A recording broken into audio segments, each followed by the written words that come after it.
안녕하세요. 실전부동산 고고 안신혜 온인주입니다.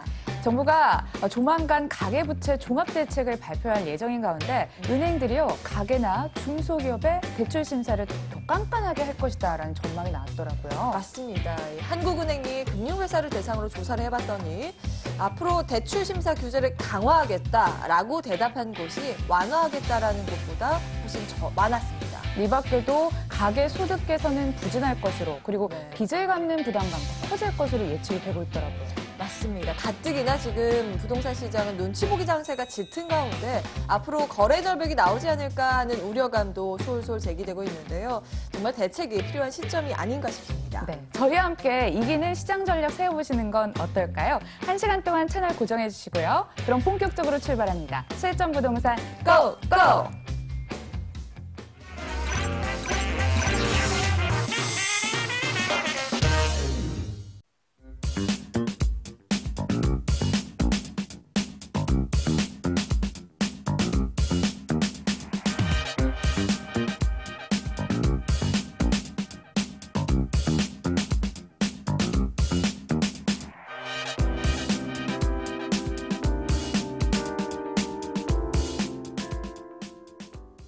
부동산 투자로 부자 되는 방법을 알아보도록 하겠습니다. 우리 시청자님들 두 발 쭉 펴고 주무실 수 있게 고민 상담 도와드리도록 하겠습니다. 함께 하실 분 모셔보죠.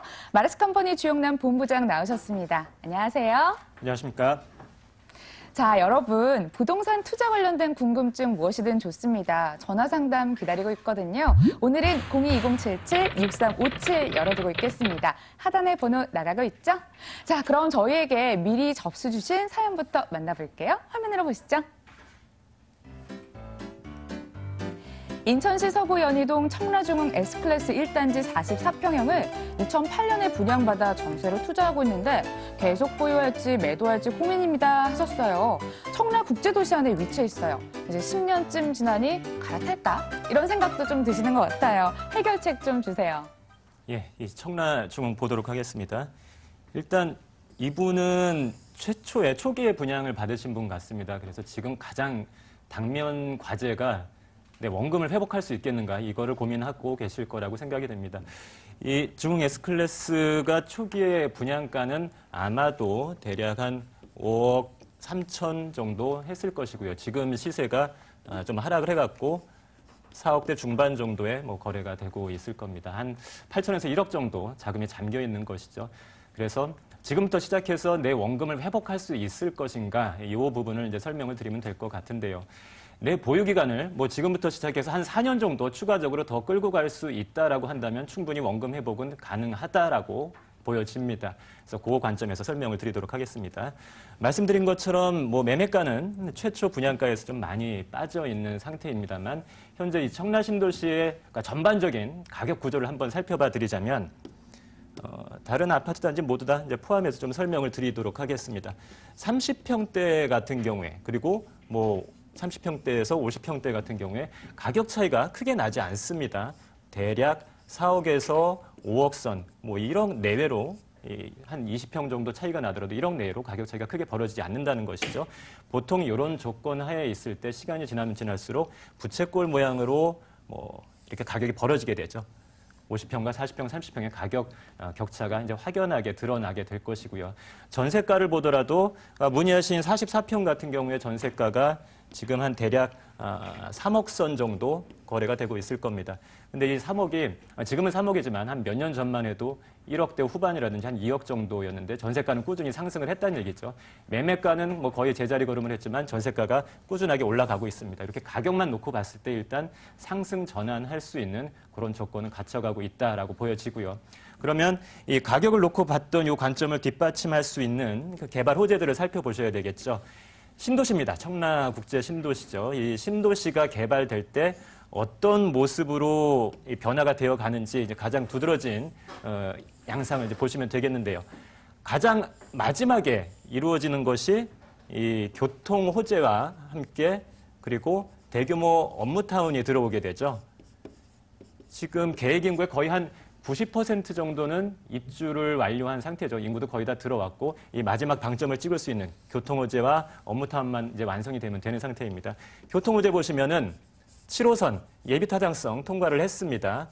이 지하철 노선이 하나 새로 생기는데 굉장히 많은 시간을 필요로 합니다. 굉장히 뭐 기다리시기가 지루하시겠지만 서울의 9호선을 생각해 보시더라도 거의 사람들 기억 속에서 잊혀질만 할 때 노선이 개통되고 지하철역이 개통되는 것이 사실입니다. 이 청라의 7호선도 마찬가지 상황이다라고 보여지고요. 업무타운을 보시면은 이 서쪽에 하나금융타운이 들어오게 되죠. 대략 한 6천 명 정도의 상주 인구를 불러들이게 됩니다. 청라 신도시의 전반적인 계획 세대가 한 3만 3천 세대 정도 되는데 6천 명의 상주 인구가 새롭게 들어온다는 것 분명히 큰 영향을 미칠 수밖에 없겠죠. 2018년 말 정도에 완성이 되기 때문에 그때쯤부터 시작해서 청라의 전세가가 먼저 움직이기 시작하겠죠. 그래서 시간이 흐르면서 2019년 이후에 전세가가 움직이고 그 다음에 매매가가 좀 따라서 올라가는 그런 구조로 나아가지 않을까라고 예상이 됩니다. 따라서 지금까지 이 보유하고 계시는 시간이 굉장히 좀 고통스럽고 지루하셨을 수도 있습니다. 하지만 지금 팔게 되면은 내가 팔고 나서 돌아섰더니 가격이 올라버리더라. 이런 악순환을 밟을 염려가 있기 때문에 일단은 보유하고 가실 것을 좀 말씀을 드리겠는데요. 근데 시간이 지나면서 앞에서 말씀드린 것처럼 지금 당장은 아니더라도 이 전세가를 인상시킬 수 있을 것입니다. 전세가를 더 올려받으실 수 있을 것이기 때문에 거기에서 확보되는 추가적인 재원을 갖고 뭐 몇천만 원 올리실 수 있다면은 그 자금을 이용해서 서울 도심권에 뭐 소액 투자를 하신다면은 지금까지 뭐 잃어버리셨던 그 기회비용을 좀 만회할 수 있는 방법이 될 것이다. 이렇게 설명을 드리도록 하겠습니다. 네, 사촌이 땅을 사면 배가 아프다고 하는데요. 잘못된 타이밍으로 아쉬움 남길 수 없잖아요. 보유하시길 바라겠습니다. 자, 이어서는요, 전화 상담 이어가도록 하겠습니다. 연결돼 있죠? 시청자님 안녕하세요. 아, 네, 안녕하세요. 네, 실전부동산 고고입니다. 어떤 점 궁금하셔서 연락 주셨는지요? 아, 저는 광교 신도시에 네. 오피스텔 좀 궁금해갖고 투자해보면 어떨까 전화드렸어요. 알겠습니다. 그럼 본부장님과 함께 이야기 나눠보시길 바랄게요. 전화 좀 네. 받아주세요. 예, 시청자님 안녕하십니까? 네, 안녕하세요. 예, 광교의 오피스텔 어떤 거 보고 계시나요? 그 하동에 있는 예. 효성 해링턴 타워 레이크라고 아마 그 옆에는 이제 타워, 해링턴 타워 1차고 예. 바로 옆에 2차를 아마 이제 분양하고 있는데 예. 그게 어떨까? 호수는 이제 그 광교 호수는 전망이 된다고는 하거든요. 아, 그 광교 호수공원 가까이에 새롭게 분양되는 오피스텔 네. 말씀하시는 거예요? 네네네. 분양 시작했던가요? 아니면 예정인가요? 분양 시작을 이제 사전 조금 하고 있고 이제 예. 할 거라 그러더라고요. 다음 주쯤. 아, 그런데 그게 이제 조금 아쉬운 거는 단지가 예. 조금 크지는 않아요. 예, 예. 그래서 어떨까 문의드려요. 요곳을 지금 시청자님께서 직접 분양을 받으실 예정이신가요? 아니면 어느 네. 분이? 아, 직접 저희 아드님, 아들이 좀, 아드님께서요.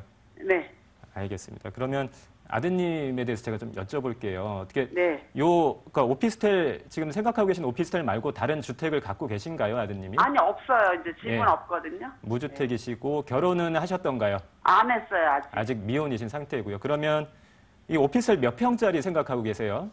거기서 이제 30평대 분양이 실평수는 14평이라고 그래요? 예, 뭐 오피스텔 전용률 따지면 그 정도 될 겁니다. 예. 네네. 그러면 일단 아드님이 분양 받으시고 뭐 처음에는 투자로 생각하시는 건가요? 그래서 이제 뭐, 아니, 본인이 그거를 예. 받고 싶다 그래서 제가, 예. 나도 잘 모르니까 여기 머니투데이 좋은 데 있으니까 상담 예. 내가 해보겠다 그랬어요. 예, 예, 알겠습니다. 그러면 뭐 대략적으로 봤을 때 보통 이런 경우에는 뭐 미혼일 경우에는 일단 처음에 선 투자를 하셨다가 나중에 결혼하고 나서 내가 직접 들어가서 사는 뭐 그런 계획을 세우고서 이제 많이 분양을 받으시거든요. 네. 예, 아마 아드님도 그런 계획을 세워놓으신 게 아닐까 생각이 되는데요. 그런 관점에서 좀 말씀을 드리겠습니다.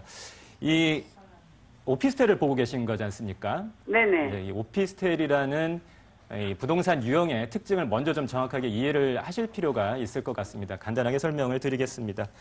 오피스텔을 보시면 오피스텔이 크게 두 종류가 있어요. 네. 좀 조그마한 오피스텔이 있겠죠, 소형. 네네. 보통 뭐 원룸이라든지 네. 1.5룸이라고 하는 그런 소형 오피스텔이 있을 것입니다. 이런 오피스텔이 힘을 발휘할 수 있는 곳은 여기에서 굉장히 가까운 곳이어야 됩니다. 여기서 5분 이내 정말 코앞에 걸어갈 수 있는 거리일 때는 힘을 굉장히 발휘할 수 있는 것이죠. 좋은 월세도 받을 수 있고 뭐 그 월세가 인상되면서 매매가도 올라갈 수 있고. 근데 일단 지금 말씀하신 오피스텔 같은 경우에는 뭐 실제 실측을 해봐야 되겠습니다만 역에서 거리가 그렇게 가깝지는 않습니다. 네, 역에서는 네. 한 대략 뭐 12분, 15분 정도는 걸릴 것 같고요. 네. 그러니까 소형으로 봤을 때는 뭐 그런 단점이 있는 것이고요. 그리고 네. 그다음 중대형을 한번 보도록 하겠습니다. 중대형이라고 하면은 뭐 대략 투룸에서 뭐 3룸 정도 되겠죠. 네네. 이런 정도의 오피스텔이라면 힘을 발휘할 수 있으려면 아파트를 네. 완전히 대체할 수 있는 그런 특징을 갖고 있어야 됩니다. 네. 아파트를 대체할 수 있으려면 그 인근에 아파트 공급이 굉장히 부족해야만 되겠죠. 네. 근데 시청자님 한번 생각을 해보시죠. 광교의 주변에 이 30평대 아파트 공급이 부족할까요? 아니면 충분할까요? 아니 근데 이제 저가 네. 보니까 30평대는 다 7억이 넘더라고요. 7억이 넘죠. 근데 네. 생각하셔야 근데 될 적은 것이 게 없어갖고 적은 예. 게 없더라고요. 예. 생각하셔야 될 것이 아파트의 전용률과 오피스텔의 전용률은 천지 차이입니다. 똑같은 분양평수 33평이라고 하더라도 오피스텔 전용 면적이 훨씬 더 적기 때문에 가격을 동일선상에 놓고 보시면 안 될 것 같고요. 네. 그래서 제가 볼 때는 네. 만약에 나중에 거주까지 생각하신다면은 지금 이 광교라는 지역에서 네. 전세를 끼고 뭐 조금 더 내 자금 부담을 덜 수 있는 뭐 30평대 이하의 아파트를 한번 노려보시는 것도 좋을 것 같고요. 근데 이 아파트를 보실 때 지금 당장 사시라는 말씀이 아니고요. 네. 얼마 전에 파리 대책 나온 거 알고 계시죠? 네네. 그래서 아파트 시장이 당분간은 좀 조정기를 거칠 수밖에 없을 것입니다. 내년 초까지는 뭐 급매물이 나올 수도 있는 상황이기 때문에 잘 좀 예의주시하면서 지켜보시다가 차라리 아파트를 그러니까 일단은 전세 끼고 그러니까 좋은 아파트를 잡아보시는 게 낫겠다라는 생각이 들고요. 네. 그리고 만약에 아드님께서 뭐 내 실거주까지의 그런 목적이 아니고 난 순수하게 정말 오피스텔로 좋은 투자를 한번 해보고 싶다. 뭐 좋은 월세 네. 받고 나중에 시세 차익까지 보고 싶다. 그런 목적이시라면은 이 광교라는 지역보다는 서울 도심권으로 눈을 돌리시던가 아니면 수도권 중에서도 조정 대상 지역이 아닌 곳들이 있어요. 광교는 조정 대상 지역이거든요. 네. 수도권 중에서 조정 대상 지역이 아닌 곳을 골라서 뭐 투자해보는 뭐 다양한 방법이 있을 수 있겠습니다. 추가적으로 뭐 어떤 그 지역을 뭐 어떤 유형을 골라야 될지에 대해서는 이 방송 관계상 여기서 좀 마무리를 해드리고 나중에 뭐 세미나나 뭐 개별 상담을 통해서 제가 추가적으로 설명을 드리도록 하겠습니다. 네. 시청자님, 네네. 오늘 연락 주셔서 감사해요. 주변에 소문 좀 많이 내주세요. 네. 네, 알겠습니다. 자, 이어서 상담이 계속해서 들어오고 있는데요. 속도 좀 올려보도록 하겠습니다. 스피드 코너, 첫 번째 궁금증부터 해결해봅니다. 서울시 은평구 불광동 미성아파트 28평형 살고 있는데요. 매도한 다음에 경기도 고양시 일산으로 이주 고려 중인데 괜찮을까요? 하셨습니다. 19일인가요? 고양시의 스타필드에 이어서요. 이케아 들어온다고 해요. 살기 좋은데 더 살기 좋아지겠어요. 예, 지금 문의하신 분 같은 경우는 불광동을 벗어나서 이제 일산으로 가는 게 어떨까라고 이제 생각을 해보시는 그런 상황입니다. 하나하나 좀 나눠서 보도록 하겠습니다. 일단 불광동의 이 미성 아파트를 보시면 일단 언뜻 지도상으로 봤을 때는 장점이 많이 보입니다.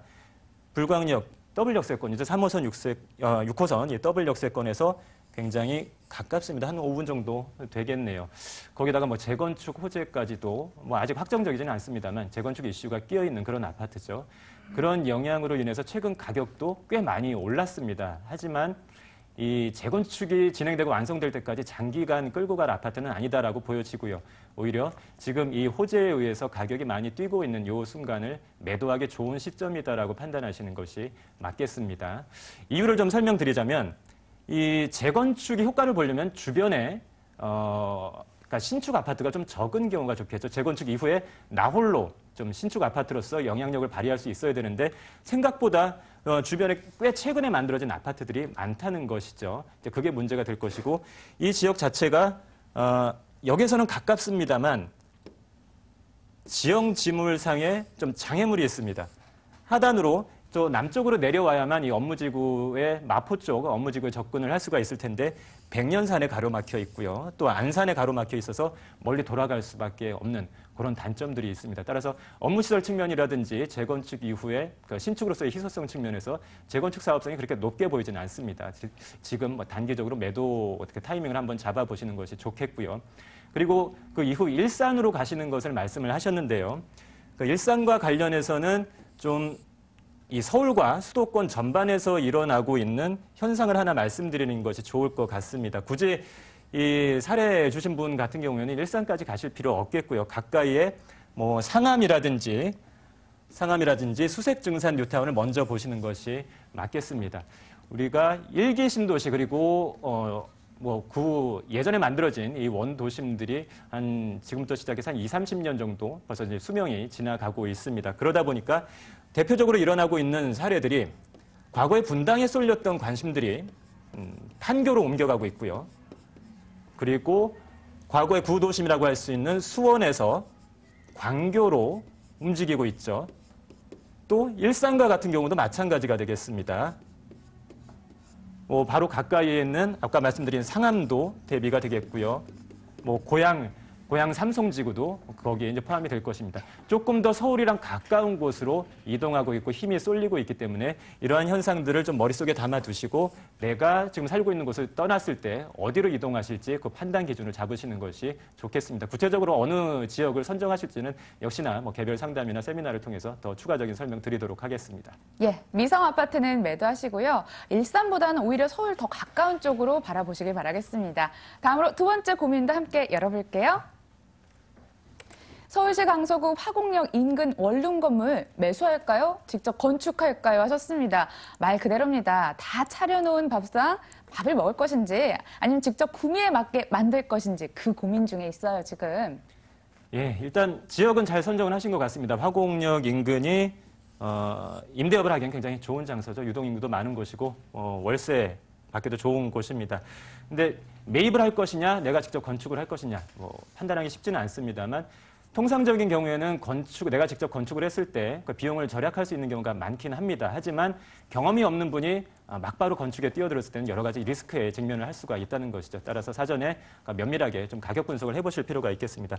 간단한 그 가격 판단 기준을 말씀드리면 일단 토지 원가를 좀 생각을 해보셔야 되겠죠. 이 화곡동 같은 경우에는 상업지는 대략 평당 한 2,500선, 그리고 주거지 같은 경우에는 평당 1,500선을 기준으로 잡으시면 될 것이고요. 그리고 건물 가격도 산출을 해보셔야 되겠죠. 건물 가격은 평당 400만 원에 그 건물의 전체 연면적을 곱해보시면 되겠습니다. 거기에다가 준공된 이후에 감가상각이 일어날 것이기 때문에 그 내용 연수를 감안해서 차감을 하면 될 텐데요. 그렇게 해서 산출된 건물 가격이 시장에서 제시하고 있는 매매 가격과 비교했을 때 이 매매가가 훨씬 더 싸다면 굳이 내가 직접 건축을 할 필요는 없겠죠. 이미 지어진 건물을 매수하실 수가 있는 것입니다. 대략 이런 식으로 검토를 한다고 보시면 되겠고요.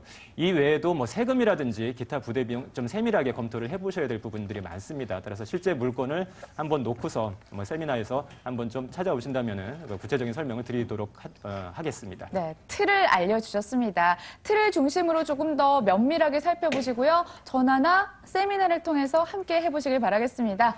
오늘 상담은 여기까지 진행을 하도록 하겠습니다. 전문가와 함께 할 수 있는 세미나 기회 알려드릴게요. 규제를 이기는 대한투자전략으로 세미나가 열립니다. 매주 금요일 오후 2시에 여의도에 있는 에스트레뉴 빌딩 14층 회의실로 가시면 되는데요. 02-564-1879 예약은 필수입니다. 네, 지금까지 마르스컴퍼니 주용남 본부장 함께했습니다. 말씀 잘 들었습니다. 감사합니다.